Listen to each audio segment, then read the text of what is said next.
Hi, everyone. So my name is Simon Fleischer. My main job in this school is teaching English. I also teach a class called Machshava Yisrael, which is a Jewish philosophy class to 11th graders. Thanks for coming. So first of all, I want to apologize that at 11:40, we're going to go until about 11:40, and then I'm going to run out, so I won't be able to stay and chat because I have to go teach a different class to a group of seniors. So I'm sorry that I won't be able to stay. We are seniors. Well, some of us. The plan for today and the next few sessions. Today I want to sort of frame the question that I hope to talk about with you all for the next few sessions, and we're going to sort of look at that question in the context of some excerpts from the Gemara, some of which are sort of more famous, some of which are less famous. Hopefully we'll be able to tease out some themes from it, so even the more famous ones will hopefully feel new. And then the next 2 weeks after that, I want to look at two different pairs of contemporary Jewish thinkers and how they answer the question that we're going to be raising today. And the fourth session is entirely different. I want to look at a series of Jewish poets and who sort of exemplify one way of living in answer to the question today. So starting with an anecdote, I had a student who asked the following question a few weeks ago. Actually, it was very convenient because he asked the question right around when I really started working on my notes for this session. So his question was as follows. He asked, he referred to what we call the watchmaker theory, right? The idea that God creates the world and kind of sets it in motion, and the world kind of operates according to its own devices, like a watchmaker builds a watch, and then the watch just kind of goes ticking along its merry way. And his question was, for those who believe in this watchmaker theory, those who believe that God created the world and that the world then goes ticking along in its merry way, why would they ever daven? Right? Why would you bother davening if God's not going to intervene? Right? God's not going to do anything. Why would you bother asking God for anything or davening to God if you fundamentally believe that God has removed God's self from the world and is just kind of watching things happen from a safe distance? It was. Now that's my notes, so it's, it would be quite a challenge. I'm willing to give it a shot. So it was a great question. It was a very smart question, but it was also a question that to me revealed a lot about the adolescent mind and how adolescents think about prayer. His assumption was fundamentally, if you're not asking for something and not going to get something from God, why would you ever pray? But his assumption was that the whole experience of tefillah was the experience of asking God for something and then presumably either getting it or not getting it. And he wasn't really, in that moment, in the moment of asking this question, able to imagine other possible reasons why somebody might die. He kind of missed them, or he missed those other reasons. So what I want to do is look at a number of excerpts from the Gemara that acknowledge, or that reflect rabbinic acknowledgement of how complicated the question of why we pray really is. Right? His answer to the question is we pray to get something from God, and the rabbinic discussion around the question of why we pray is in fact a lot more complicated than that, and opens up a lot more possibilities than my student's question. The first example I want to look at, and this one I think is probably the most famous, one of the most famous presentations in the Gemara of where davening comes from. It starts, and you have both the original and the English. I'm probably going to do a little bit more of the English just for the sake of time, because I have more here than I can go through. There's a famous statement, a famous machloket in the Gemara, a famous argument in the Gemara, as to where the three daily prayer services come from, right? Shachrit, Mincha, and Marav. And it says, it has been stated, Rabbi Yossi the son of Rabbi Chanina said, I'm on the first page now, the tefillahs were instituted by the patriarchs, right? Tefillot avot tiknun. And Rabbi Yoshua ben Levi says the tefillahs were instituted to replace the daily sacrifices. So we have here an argument between, right, two positions. One position is that where do we get Shacharit, Mincha, and Marav from? Shacharit, Mincha, and Marav were instituted by the patriarchs, Abraham, Yitzhak, and Yaakov. Each of them instituted one of the three prayer services. The other argument is no. The tefillahs were a replacement for the three daily sacrifices, right? Tamid shel Shachar, Tamid shel Mincha, Tamid shel Ben Harabayim. And you have these two different positions on where these different prayer services come from. I have more here. And the Gemara then continues. Sure. The Gemara continues. It has been taught in accordance with Rabbi Yossi ben Chanina. It has been taught in accordance with Rabbi Yoshua ben Levi. We have statements that support both of these positions, right? We have an explanation of the position that the tefillah services came from the avot, from the patriarchs, and a statement that supports the position that they came from the sacrifices. The first statement, according to Rabbi Yossi ben Chanina, Abraham instituted the morning tefillah, and then they have a pasuk. Abraham got up early in the morning to the place where he had stood. And he uses the word there, amidah. And then it goes on to say, and I'm going to read through it and then explain the structure a little bit, so bear with me. And then it says, and upstanding means only prayer. As it says, then stood up Phinehas, Pinchas, and prayed. Isaac instituted the afternoon tefillah, as it says, and Isaac went out to meditate in the field at eventide. And meditation, sicha, means only prayer. As it says, a prayer of the afflicted when he fainteth and poureth out his meditation before the Lord. And finally, Jacob instituted the evening prayer, as it says, and he lighted vayifga upon the place. Pigia means only prayer, and then it quotes the second proof text. So the structure of this Gemara is as follows. Right, for each of the three avot, we have a pasuk that seems to indicate some kind of encounter with God. And there's a different verb used in each of the three psukim. Right? The pasuk for Abraham uses the verb of amidah, and then the Gemara quotes another verse that shows that the word amidah, in fact, has to do with prayer, right? Because it doesn't use the word pray, right? It uses this other word. Abraham stood up before God. And then it talks about Yitzchak. So it says, therefore, Abraham taught us about Shachrit. Then it has Yitzchak, right? And Yitzchak gets up and has this meditation, this conversation at eventide, in the late afternoon, and then uses the verb sicha, and then it finds that verb in a different pasuk relating to prayer. And then Yaakov finally teaches us Mariv, uses the verb vayifga, and it shows how the verb pikiya, vayifga, relates to prayer. So we have two psukim for each one of these avot, using the same verb, suggesting that each one of these avot was engaged in some kind of prayer-like experience at the specific time of day, right, that would have been relevant to Shachrit, Mincha, and Mariv. So you've got Abraham standing before God at the morning, Yitzchak meditating in the afternoon, and Yaakov encountering God in the evening. So each of the three. Yeah? Yeah, but instead of remez, why didn't it just, if this is true, why didn't it just say Shachar, Mincha, and Mariv? What in the sentences in the Bible? Great question. And I don't have a good answer for it, right? What Chazal is doing here is they're trying to root their understanding of these three prayer services in biblical verses. Right? They don't want it to... Chazal always wanted to kind of like establish whatever changes they were making, they wanted to establish them in the earliest possible texts. And that's what they're doing here. Right? The earliest texts, all we have are sacrifices. And that's going to be the next position, right? That it wasn't about the avot, it was about sacrifices. But, you know, you're right, it could have. So the Gemara continues now, right? So it's laid out the position that says that we learn Shachrit, Mincha, and Mariv from the avot. The next position is according to Rabbi Yeshua ben Levi. Why did they say that the morning tefillah could be said until midday, right, until chatzot? How do we know that you can daven Shachrit until chatzot? Because the regular morning sacrifice could be brought up to midday, could be brought until chatzot. Rabbi Yehuda says it could be brought to the 4th hour. What this section is going to do is show, it's an excerpt from somewhere else that shows how the laws of the prayer services were established in response to the timing of the sacrifices. The implication is that we learn about prayer not from the avot, but from the sacrifices. Just like we have a morning sacrifice, which could be brought until chatzot, until midday, so too we can daven shachar until midday. Right? Why do they say the afternoon tefillah can be said into the evening? Because the regular afternoon offering can be brought up to the evening. And then Rabbi Yehuda again suggests that no, you can actually only say it up to the middle of the afternoon. And why do they say that for the evening tefillah there is no limit? You can daven Mariv all night long, because the limbs and the fat which were not consumed on the altar by the evening could be brought for the whole of the night. So all of these laws are rooted, right? These laws of prayer are rooted, according to this piece of the Gemara, in the sacrificial offerings. And the implication again is that we don't learn about Shachrit, Mincha, and Mariv from the avot. We learn about Shachrit, Mincha, and Mariv from the sacrifices. Right? The different rules of the sacrifices teach us about Shachar, Mincha, and Mariv. Now we're going to have a big pause.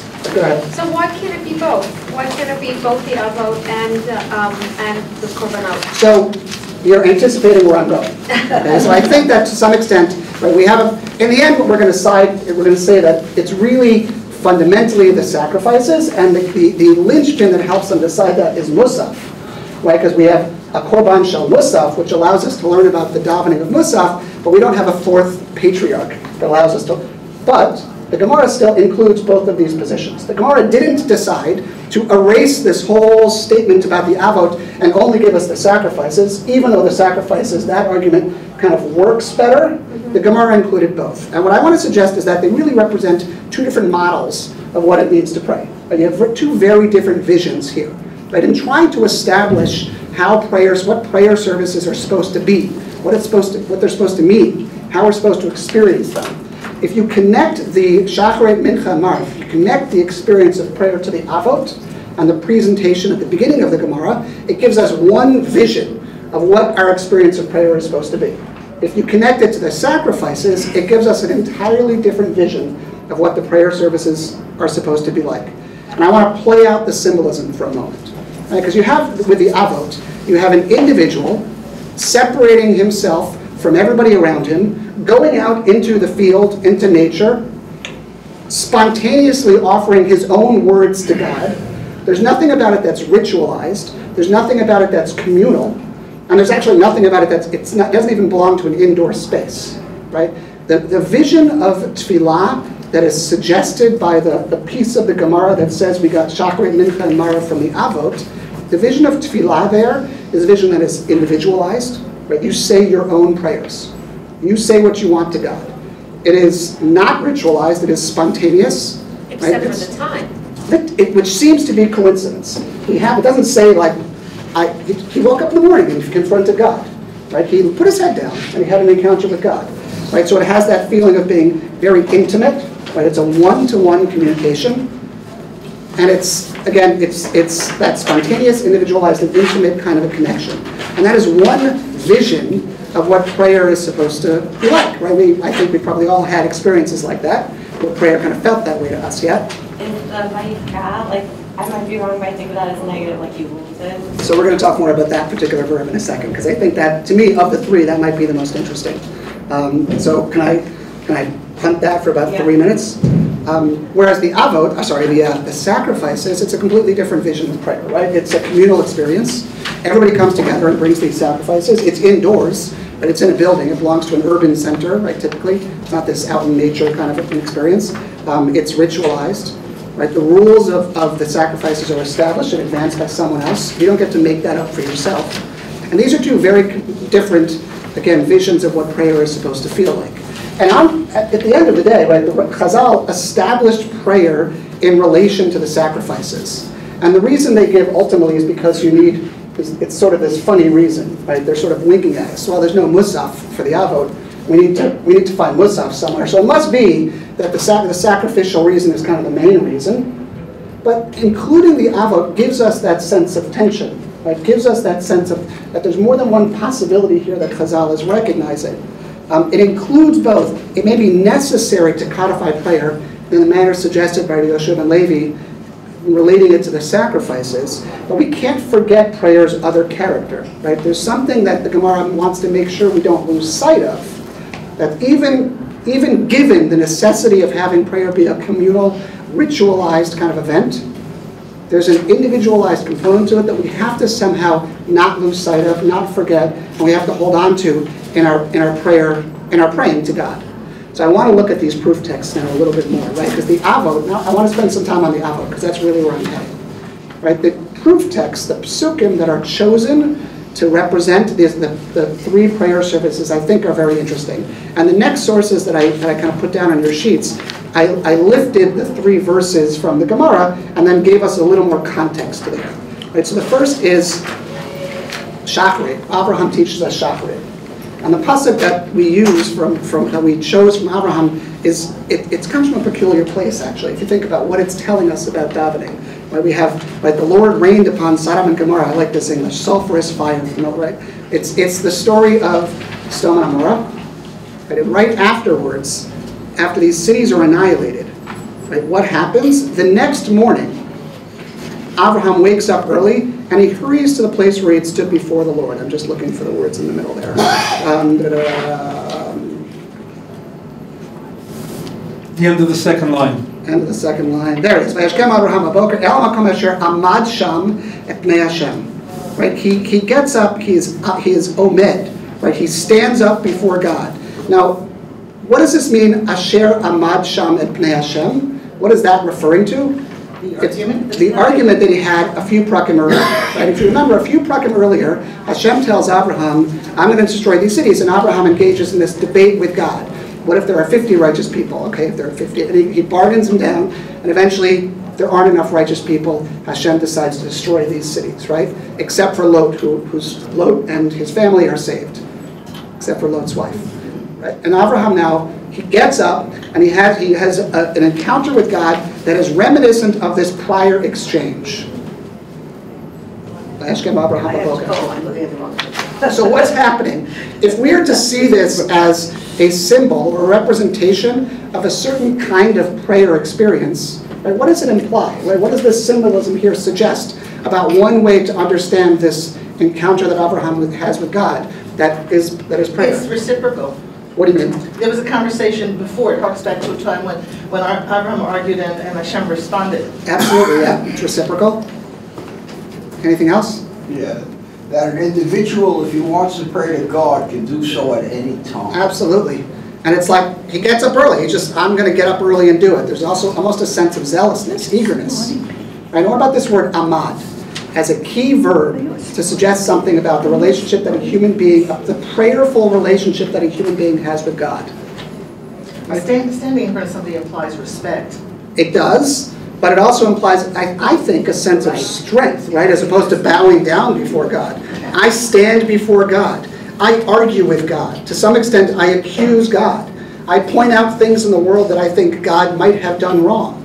Right? This is a vision. If this is a symbolic representation of prayer, it's a very sort of specific notion.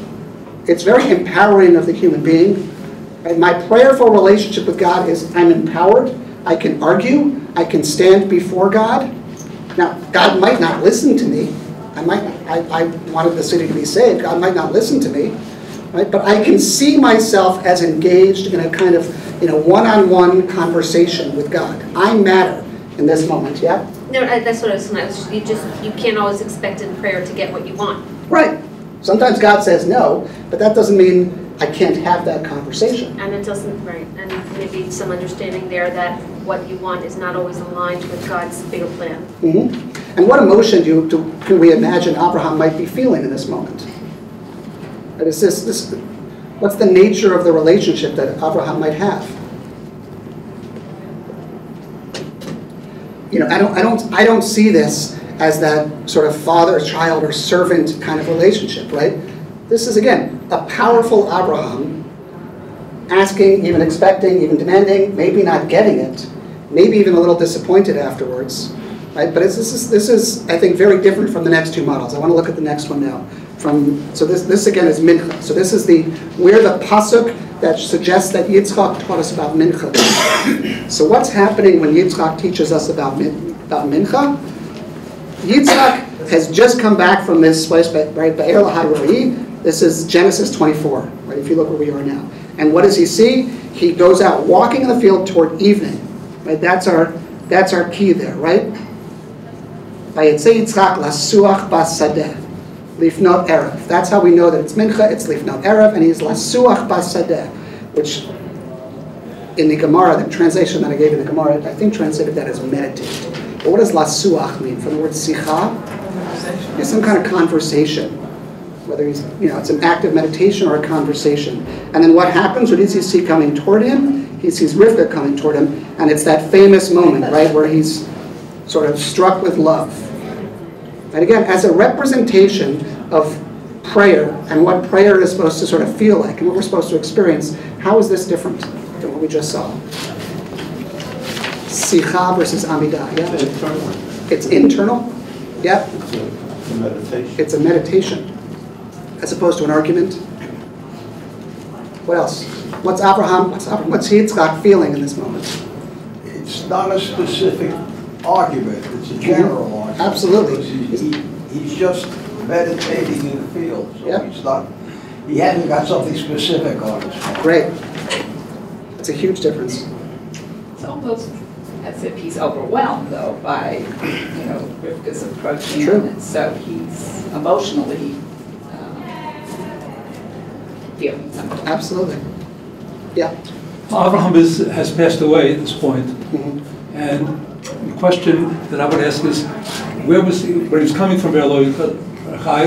Take it even further back. What was he doing out of town, and now he came back? Good question. And so there are some answers. Yeah. Do you have them?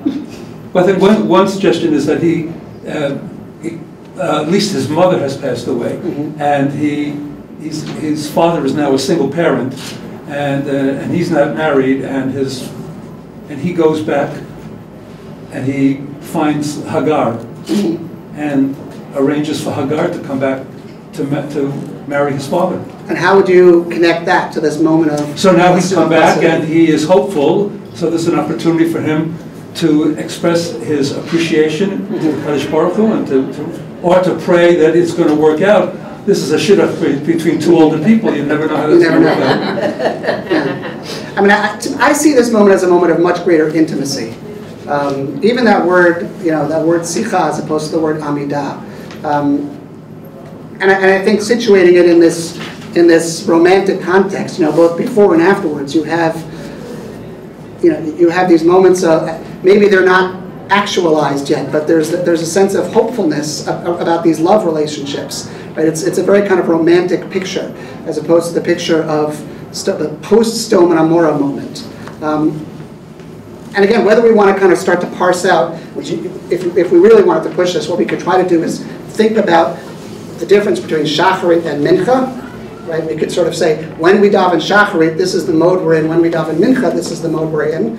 But kind of leaving that possibility aside for the second, I think what we have are, again, two different ways of describing what it feels like to pray to God, what we do when we pray to God. You have Abraham's act of Amidah, where he's asking for something specific, and he's maybe even demanding, and he's empowering himself. You have this more romanticized, intimate conversation, which is more hopeful in a way, hoping that these relationships are going to work out. And you have, again, two different descriptors of what it is the internal experience of prayer is supposed to be like. Right? Setting aside, again, that sacrificial model, even within the context of the avot, which is more individualized, less ritualized, we have multiple possibilities. And I want to kind of take us to Yaakov, back to this word, vayifga, which I think is an interesting word. It's, I'm afraid to fly. So I don't know if you are familiar with this word from a different context. If any of you say Tfilat HaDerech with as much kavanah as I do when you fly, you might also say those psukim at the end of it, where some of them you're supposed to say 3 times, some you're not. So I have sometimes we'll grab an art scroll sitter, sometimes I'll grab a Koran, and they have different psukim. Again, this is the kind of thing when you're afraid to fly. So there's a vayifga pasuk that is one of the psukim that you're supposed to say 3 times after Tfilat HaDerech. It's not the one that the Gemara uses, but it's a different vayifga pasuk. So you might know the word from there.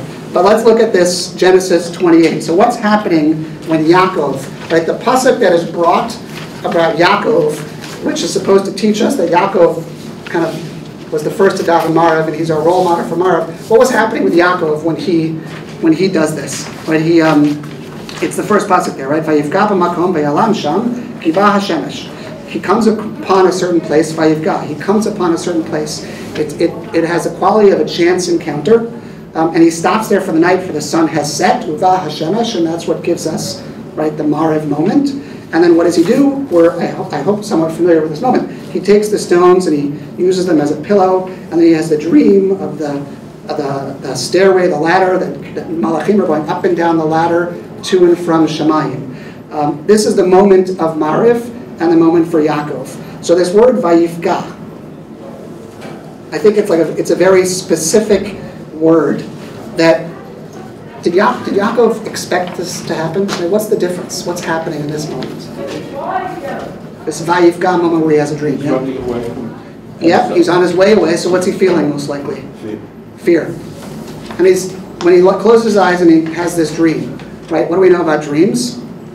We don't know that the moment's going to happen, right? We don't close our eyes every night and think, I'm going to have the following dream, right? You're not in complete control over what it is that's happening. He doesn't know that he's going to have this kind of spiritual moment, right? That's going to presumably be a response to the fear that he has. Right? He's reassured by what Hashem tells him at this moment, right? He's afraid, closes his eyes, and he's vayivka, right? He has this, he comes upon a certain place, and then he has an encounter with God in this place that somehow reassures him. Right? So Isn't this also after his wrestling with the angel? So there was actually a pagua of some sort there? That's actually after. That's after. Yeah, that comes a little later. But it also is interesting to think about why the Gemara would have chosen this moment and not that moment, right? These are competing moments. Could have chosen that moment. But you have this last verb, right? You have the verb of amidah, which is this sense that, prayer, the individual prayer moment is a confrontation. You stand before God, you argue, you have dignity in that moment. You don't give up. You might not get what you want. You have sicha, that loving, more intimate mincha moment, and then you have this pigiyah, the kind of, I see this as the sort of unexpected spiritual moment, right? The encounter that you can't necessarily plan for, but is actually enormously reassuring. You go into it with a certain feeling, but not asking for something in particular, and not even realizing that you're about to have this kind of conversation, right? But you have this surprise encounter. It's interesting that the verb appears both when he's leaving the land and when he's coming back in, just as a... Which, take us to it. I mean, this... No, the reference that was just made his, after his wrestling, when he's coming back to the land. Yeah, that's Perek. I have that, the source here also in my notes. That's the Tfilat HaDerech pasuk, is in Perek Lamed Bet. I don't have it here. Where you have another Pigiyah reference with Yaakov. And again, why choose this one and not that one is always kind of the question. It's interesting that Abraham and Isaac spoke to God, and God spoke to Yaakov. Yeah, in other words, absolutely. It's a different way than the other two. And I guess it's because maybe that Yaakov is the more practical, the starting of the Jewish peoplehood, and so the God is more attuned to let him know what's happening, because he's going to make the Jewish things, the Jewish people, so to speak. Mm-hmm.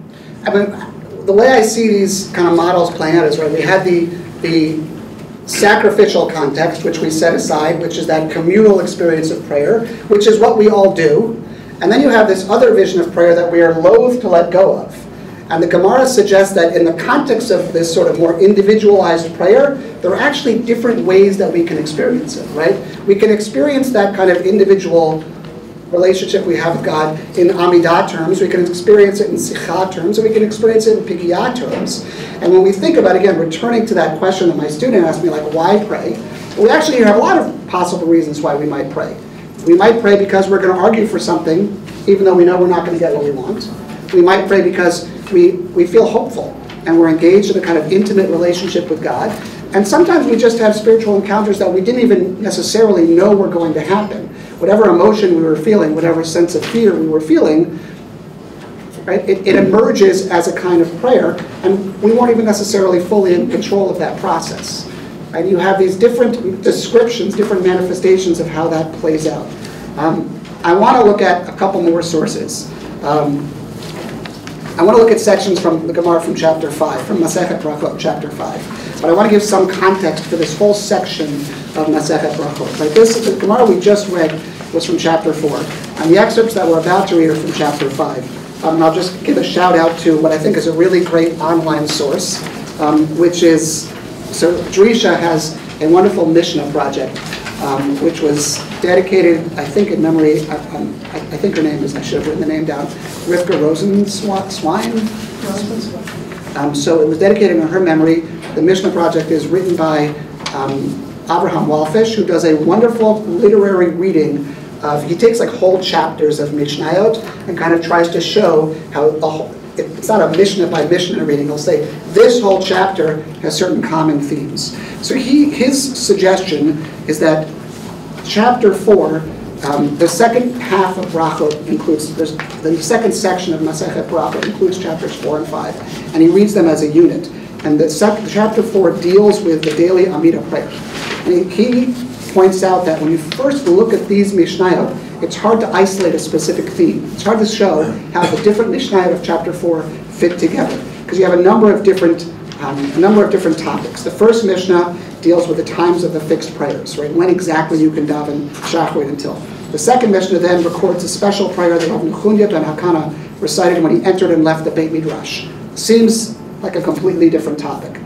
Then the third Mishnah deals with the contents of the Shemona Esrei. What are the exact brachot that we're supposed to say? The fourth Mishnah goes back to a specific person, Rabbi Eliezer, who says that our tefillah has to have an element of tachanunim, right, of supplication. We have to invest our tefillah with this extra emotional element and not simply content ourselves with keva, with a fixed prayer, right? In that Mishnah, usually we contrast the word keva with kavanah. He contrasts the word keva with tachanunim. So you have to make sure you have real tachanunim in your prayer. And then we have at the end Rabbi Yoshua's short prayer that he recites in a place of danger. So you have this kind of back and forth, Rabbi Ham Walfish suggests, between these same two poles that we encounter in the Gemara we just read. Right? The chapter is built around the tension between keva as a value that is front and center with our prayer. Right? Keva meaning things that are established and fixed and ritualized, and we have to do them at certain times. And the value of tachanunim, of supplication, of making sure that you invest your prayer with some kind of serious, personal, emotional content. So that there's tension between the two, trying to figure out exactly how to actualize that tension, how to realize it in our prayer.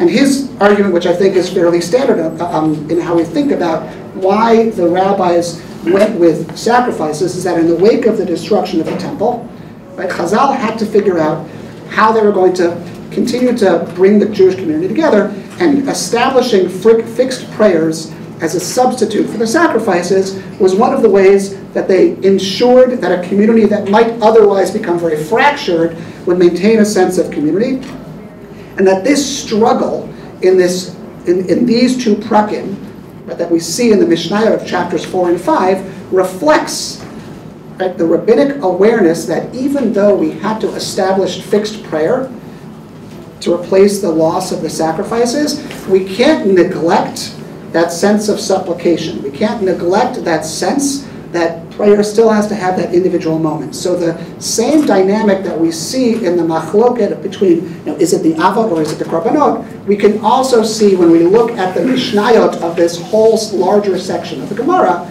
that same dynamic at play. On the one hand, we have to have fixed manim. On the other hand, you have to make sure that you have tachanunim. That same dynamic is in play, sort of writ large in all of the mishnayot of this section. So I want to turn our attention for a few more minutes, and we're probably not going to finish all of these pieces, but we'll get through some of them and we'll pick it up again next week. A section from the 5th chapter. So if you look at it, it says Part 2, Brachot 30b.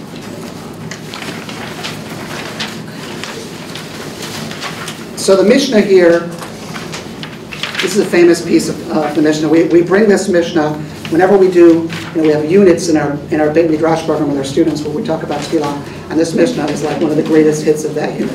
Right? It says, "Ein omdim litpalel ela mitoch koved rosh." You should stand and pray. You should have an approach of, translates it here as gravity. Right? Koved rosh, what does it say? In a reverent frame of mind. Right? You should have the appropriate frame of mind when you daven. Chasidim harishonim hayu shakim sha'a achat u'mitpalelim k'dei she'kavnu libam lavilim. Shabbat Shemayim. That the pious people of old, right? This is not like Hasidim. The pious people of old would prepare for an hour, for a shah, not an hour, for a shah before davening in the morning, so that they could really concentrate their thoughts. And then it gives two odd examples of ways in which they might be distracted, and how we have to be careful not to allow ourselves to be distracted. Right now, I'm going to go to the English now. Even if a king greets him while praying, he should not answer him. Right? You might think that if a king greets me while praying, maybe I'd be in danger. If you don't respond to the king, it might be a threat. Maybe I would just feel that I have to be respectful to the king. Don't respond.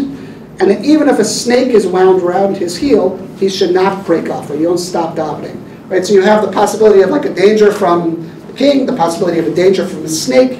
Either way, we're careful to avoid possible disruptions of our kavanah. Right? We want to make sure that we maintain our focus. So clearly, according to this mitzvah, the ritualistic performance of davening is not enough, right? If you were supposed to, if you're going to prepare for an hour, and any of these distractions, we have to make sure not to allow our tefillah to be disrupted. Obviously, there's a sense that you really have to have something internal. But if you're, Yeah. if there are really only, there's only 3 things that you're supposed to break, like because of pikuach nefesh, that you can break, but.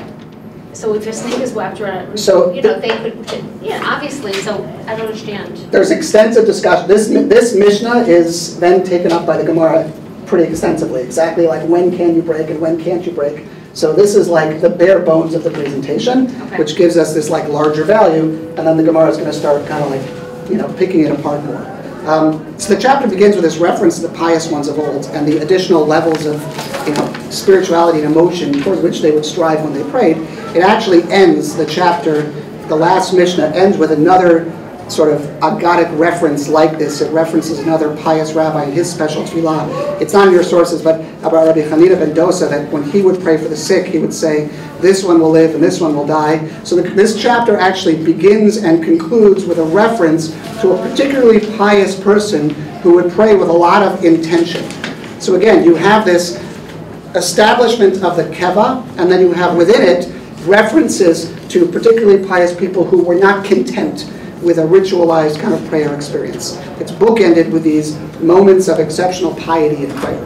And then the Gemara gets very interesting. And this is the piece where we'll begin it, but we won't be able to finish it today. The Gemara goes on to talk about, a little bit later, the figure of Chana. And there's an extensive discussion about all of the different laws about prayer that we can learn from Chana. Now, who was Chana? And what was Chana? Chana was Shmuel's mother, and Chana was childless. Right? Chana had no children. She was tormented by her inability to have children, and she ends up becoming the model for what it means to pray in a very, I think, sort of unusual way. So let's kind of read through how this plays out, exactly why the Gemara picks up on her, and what we can learn from her. And we have there the excerpt from Brachot 31a. Again, I'm going to go English here because I want to get through a little bit of this before I have to run to the next class. Rabbi Hamuna said, how many most important laws can we learn from these verses relating to Chana? Now Chana, she spoke in her heart. From this we learn that one who prays must direct his heart. Only her lips moved. From this we learn that he who prays must frame the words distinctly with his lips. But her voice could not be heard. From this, it is forbidden to raise one's voice in the tefillah. Therefore, Eli thought she had been drunken. From this, that a drunken person is forbidden to say the tefillah. So we have a number of different excerpts of psukim, and each of these excerpts of psukim, of the pasuk, teaches us a halacha of prayer. And what I think is noteworthy about all of these is, like, think about the description of prayer. What does it mean that you have to say the words out loud, but no one but you can hear them? That there's a kind of odd tension there. Like, why would I have to say them out loud if nobody else is supposed to hear them? What is that supposed to represent? And I think we can read in that image that same sense of tension between whether prayer is meant to be a communal endeavor, or whether prayer is just about me, and I'm the only one that can hear the words. And I think that same image continues. Hold on, I think I have my sources in the wrong order here. No, I don't. I have my notes in the wrong order.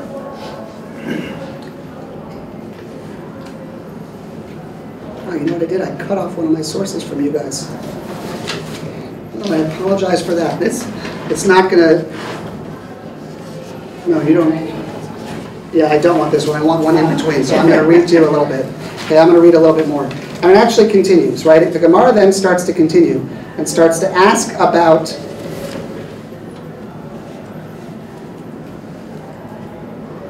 how did I neglect the source? I got my notes all wrong. Okay, so let's go back a second. So Chana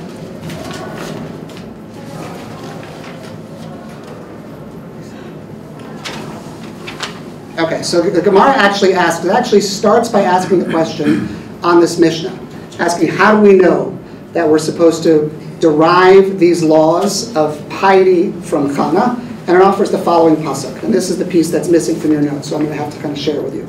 The pasuk actually says, it's an interesting pasuk that it offers first, and she felt bitterness of soul. That's the pasuk that it quotes from Chana. Right? It quotes the pasuk that Chana, because she felt bitterness of soul, she prayed to the Lord and wept. And the Gemara then says, maybe this is the excerpt that you don't have. The Gemara then says, Chana is different because she was so bitter. Her prayer was also bitter. And then it offers a different pasuk. It says, maybe we know it from David, from a different pasuk. Oh, you do? Did I lose it somehow? It's at the top of the page. It's the second paragraph. Before Bracha 31a. The last page. Bracha 31. Maybe it's just my source that doesn't have it? Just above it. Oh yeah, there it is. Thank you. It's right after the Mishnah, just above it. I skipped this, and I mistakenly skipped this. Right, so it says Chana was different because she was so bitter. Okay, I'm going to make sure we're all on the same page. If you look at the Mishnah, one should not stand up to say Tefillah save in a reverent frame of mind. That's the top of that page. The next paragraph right there, it's that one. What is the scriptural source of this rule? Rabbi Elazar says she was bitter of soul. But how can you learn from this? Maybe Chana was different because she was so bitter. But how can you learn from Chana that you should stand up in a reverent frame of mind? Maybe she was uniquely bitter, and that's why she stood up in a reverent frame of mind, and she's not like the rest of us. So it offers another pasuk, right? It may be the pasuk from, as for me, in the abundance of thy loving kindness I will come into thy house. I will bow down toward thy holy temple in the fear of thee. And then it says, maybe that's a pasuk from Tehillim, right? David says that in Tehillim. Maybe David was different because he was self-tormenting in prayer. And the standard understanding of that moment is he was tormenting himself because of his sin with Bathsheba. Since he was so especially self-tormenting, we can't learn from David's example that you should daven in a reverent frame of mind. So the Gemara offers these two examples and then rejects them. Right? Rejects Chana's example. She was so bitter because she was childless. Rejects David's example. He was so bitter because he was guilty. He felt so guilty. Right? So the Gemara rejects these two possibilities. And we're still left asking, how do we know that we have to stand up to daven in this reverent frame of mind? And then it offers the following, I think, interesting and odd pasuk. Worship the Lord in the beauty of holiness. Read not hadrat, but cherdat, trembling. Right? So it has a pun on the word chardat versus cherdat. After the matter of Rabbi Yehuda, who used to dress himself up before he prayed, rather said Rav Nachman bar Yitzchak, serve the Lord with fear and rejoice with trembling. What is meant by rejoice with trembling? Said Rav Ada bar Martina, in the name of Rav, in the place where there is rejoicing, there should also be trembling. This is the final pasuk that Gemara uses to suggest that we have to daven in a reverent frame of mind. So what's interesting to me about this pasuk, right? It says Chana, standing up to daven from a perspective of sadness. I'm sad because I don't have children. Not quite the right nuance. Standing up because of guilt, not quite the right nuance, right? David's, I feel guilty because of what I did with Bathsheba, not quite the right nuance. So what it does instead is it gives us this weird mix, trembling with joy. So you have this complicated mix of emotions. It's very honest on the one hand, but it's also, in a way, it's not so useful because it's hard to figure out exactly what it looks like to tremble with joy. But what I think it does, and the way I think it's helpful, is it gets us back to that idea that the internal experience of prayer, right, the non-keva model, the avot model, actually does have a kind of complicated emotional mix. Right? It isn't actually so easy to pin down the specific internal experience of prayer. It's not as hard to figure out the whole community gets together and says these prayers all at once. But trying to identify the exact internal individual experience gets a little bit more complicated. And the presentation that the Gemara ends with in this moment is this contradictory emotional moment, right, of trembling with fear. Despite its recognition that the Hannah narrative, the narrative of Chana, doesn't work for this, it actually then goes on to use it as an extended proof text for a lot of the halachot of Tefillah. So it's not going to let go of Chana. Even though it didn't like Chana as the source for this specific moment, it's now going to hold on to Chana as a proof text for a lot of different halachot. So again, this individual, spontaneous outpouring that emerges from personal need it validates the human, right, the very specifically human, and it's very far from the ritualized model of the korbanot. I think we see again in the continued use of Chana that we'll pick up next time and look at the halachot, an awareness of the insufficiency of the keva model of sacrifices.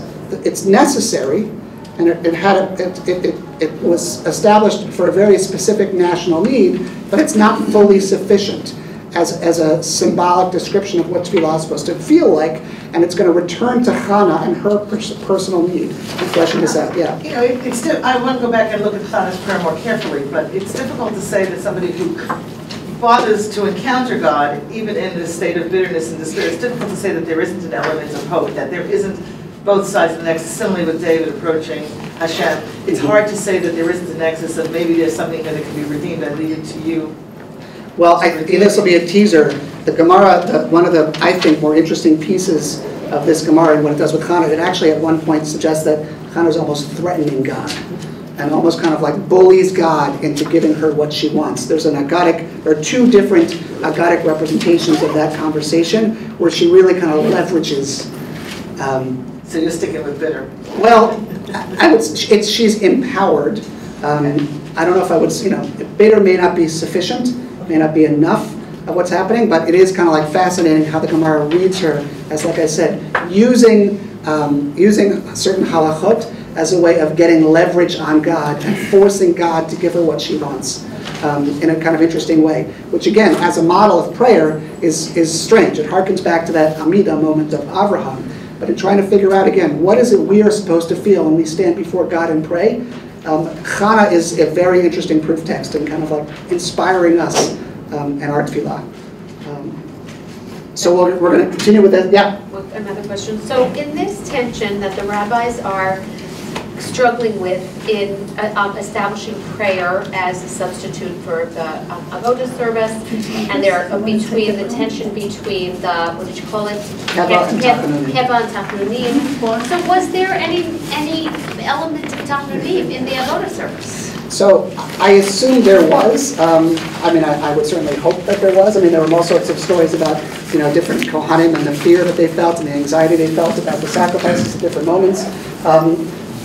Again, I think they're using these as like paradigms. They're deliberately presenting them in an extreme way. It just seems like it was so prescribed that I didn't understand that there was any room for individual type of service within that this korbanot. So the question of whether there is room for individual emotional experience within the context of prescribed law, I think the answer would be, of course. Okay. Right? There has to be. But again, I think they're presenting these as models because, and they do have certain differences that can be played with symbolically to teach certain important lessons. Like the difference between lots of people coming together and one person being by himself. The difference between a fixed text and no text at all. Right? There are these differences. I think it has to be that even in a moment when everybody's saying the same thing and saying it at the same time and saying it at the same pace, it has to be that we're going to feel different things. It has to be that our internal experience. That I understand, but I'm just trying to understand why if they're creating something new or they're trying to recreate a kind of was there room for individual types of supplication in the avodah service? Actually, practically within the laws of the avodah service? Yeah, when that's what we were doing, when we were doing korbanot, we're struggling, the rabbis are struggling with how to bring in tachnunim, but was that even in existence during that service? Good question. I can look into it for next time. It's okay. Thank you. Thank you. I gotta run. I'm sorry that I'm running out, but